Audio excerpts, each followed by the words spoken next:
Jenny Henderson from Chrysalis Business Support, and I'm here with James Howard from Haines Watts in Worcester.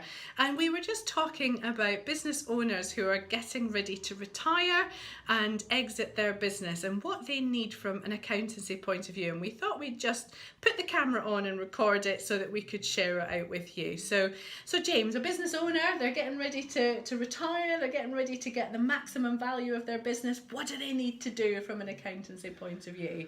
So for us, the process really starts probably 3 years before. Oh wow, okay. And we like to plan for pretty much for 3 years in order to make sure that the business is in the right position that it needs to be in order for there to be a successful sale.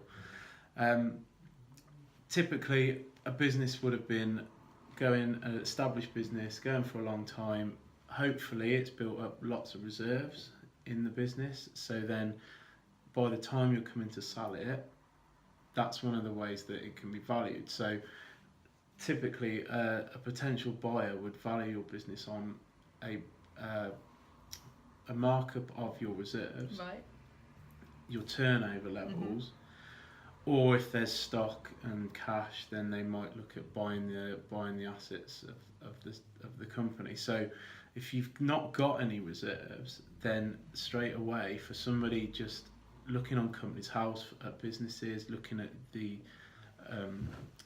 accounts that have been filed, your business wouldn't look like it's worth anything. So if you're stripping out the reserves every year by paying dividends to yourself, then there's less chance that will be a valuable company.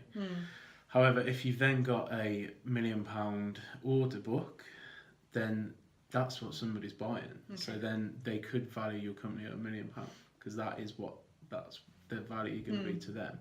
Or they'd look at the reserves, put a multiplier on it. Maybe sometimes only 3, but it could go up to 14 depending on the industry. Okay. So there are benchmarks out there and things to look at to see what kind of multiplier your business would get. Typically around 3 or 5, up to about 10. So that's kind of what they would value it at.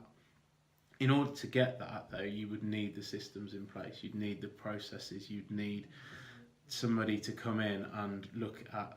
For somebody to come in and look at buying it, they'd want to see that they've got a good business that they're gonna take on.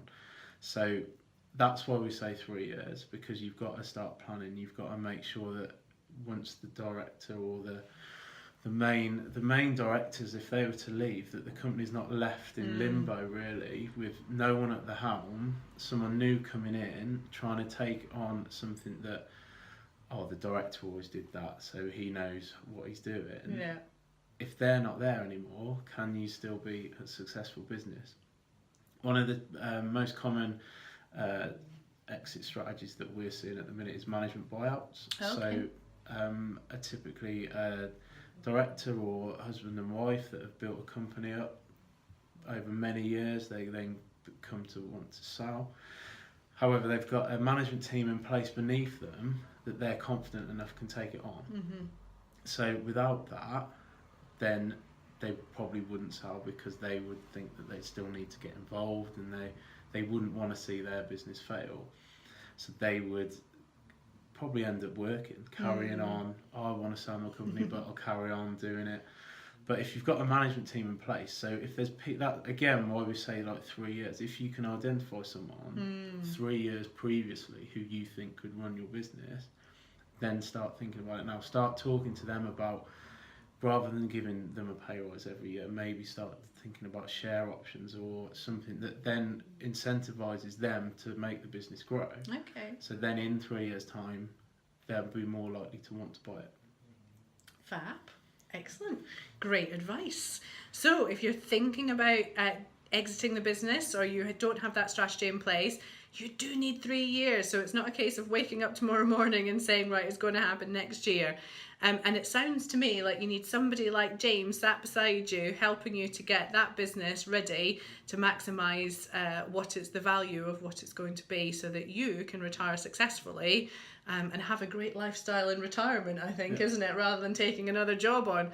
So thanks very much for that, James. That's okay. really interesting. So that's James Howard from Haines Watts, helping us to understand how to get your business ready for exit and for sale. If you've got any questions, you can find the details on their website at Haines Watts Worcester, and I'm sure he'd be delighted to have any further conversations and chats with anybody that's getting ready to get into that position. So thanks very much, and we'll see you soon. Thank you.